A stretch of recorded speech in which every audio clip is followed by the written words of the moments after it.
मराठी शाळांमध्ये संस्कृत भाषा सक्तीची करा असं महंत सुधीर महाराज पुजारी यांनी मागणी केलेली आहे। मुख्यमंत्री फडणवीसांकडे त्यांनी ही मागणी केलेली आहे। संस्कृत भाषेमुळे सुसंस्कृत व्यक्तिमत्व निर्माण होईल असंही त्यांचं म्हणणं आहे। महंत सुधीर महाराज यांनी हा दावा केलेला आहे। राज्यातील मराठी शाळांमध्ये संस्कृत भाषा सक्तीची करा अशी मागणी येथील श्री काळाराम मंदिराचे पुजारी महंत सुधीर महाराज यांनी मुख्यमंत्र्यांकडे केलेली आहे। संस्कृत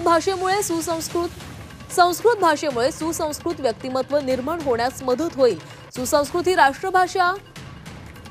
ही राष्ट्रभाषा करावी। भाषेवर सुरू असलेला इतर राज्यातील वाद हा मिटवण्यासाठी संस्कृत भाषा शाळांमध्ये बंधनकारक करणं महत्त्वाचं ठरेल।